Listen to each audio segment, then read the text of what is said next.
Mr. DeJoy, thank you for being here, and especially want to thank all the women and men of the Postal Service, incredible folks. I know a lot of them in my community back home. And our Postal Service, of course, we know should connect all of us. It does incredible service for so many, especially folks that are seniors. It might be at home or have special needs, and the Postal Service is critical, we know, for these folks especially. Now, we know that unfortunately for many Americans living in poverty, especially those without stable housing, mail and the delivery of mail is very difficult. So many rely on the public benefits for survival, for timely distribution of medication, of information, so we want to continue to improve our service whenever we can. Many public benefits require a response within a limited time frame. We know in California, recipients of services like CalWorks, Medi-Cal, CalFresh only have 10 days to respond, and not receiving mail in a timely manner is sometimes a reason why a lot of folks use SNAP or their food benefits. And so that delivery of mail is really critical.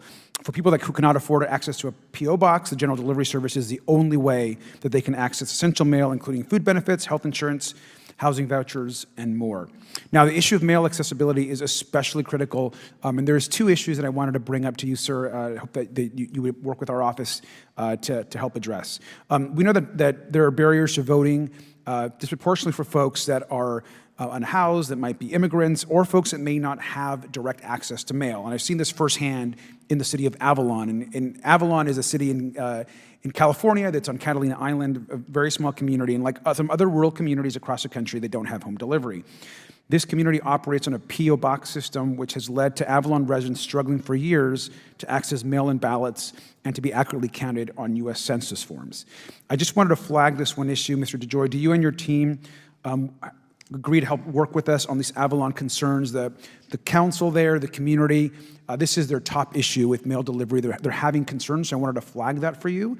It's a small island community off the coast of California. It's a beautiful community, and they have been asking me to really push on this issue. So if I can have your commitment on that, that would be great. Yeah, well, my government relations people will reach out to you. Thank you, sir. And then the second issue, Mr. DeJoy, is I want to talk about, as we continue about accessibility, there's a really critical issue in the city of Maywood. Now, Maywood is a small community in California. It is the most dense city west of the Mississippi.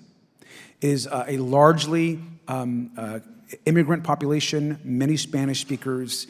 But again, if you can imagine the most dense city west of the Mississippi, this is the small community that I'm discussing. This is their number one concern whenever I talk to the city council or I meet anyone in the community. That post office, as you can see behind me, and we'll get you a photo, what's missing is an ADA compliant ramp to allow wheelchair access. And so what has been shown to me on multiple occasions is seniors and folks in wheelchairs, they cannot access the post office. And now the building has stood for nearly a century and has remained ADA non-compliant since the bill was passed into law. This has been 25 years, despite continued outreach from the city of Maywood to USPS. Now we understand we've in conversations with your staff, and I do appreciate their work, by the way. In conversations with your staff, they said, well, there are other post offices that are near Maywood, none of course in the city, that they could use that have a ramp. That's not an acceptable answer for the folks in this community. These are seniors, these are folks in wheelchairs, these are folks that have a hard time moving, and they cannot get up these steps. They physically, even seniors cannot physically, many of them get up these steps. And this is also a community that is underserved.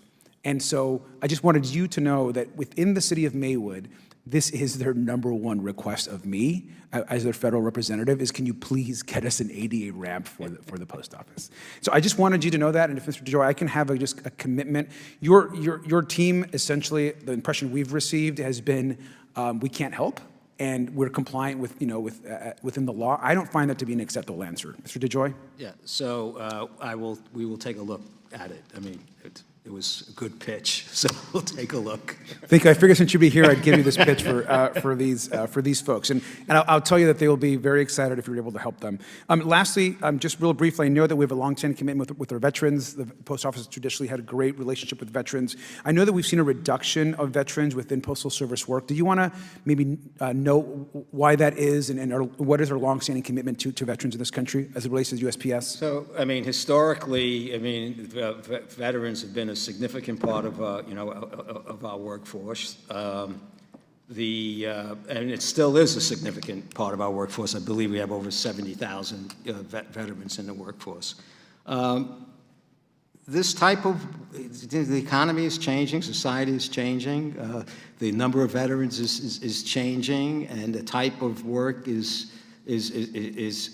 different. We're trying to find ways to increase the attraction to being a postal worker, and it starts with making the improvements to the workplace that we're heading down, and being more vibrant in terms of our commercial application, growing in the business, and being more creative in terms of our services. And I think, people, want to be associated with a winner, and so on. And we've had a lot of hard time over the last 15 years. So it hasn't been, a pleasant place to work, and we're trying to change that. And I think, I know we've already had a positive consequence on it. There's still so much more to do. We'll continue to do it, and hopefully we'll reattract all sorts of different people. Thank you, sir. I know I'm out of time, so I yield back, and I appreciate your answers and your commitment to help. Thanks. Gentlemen.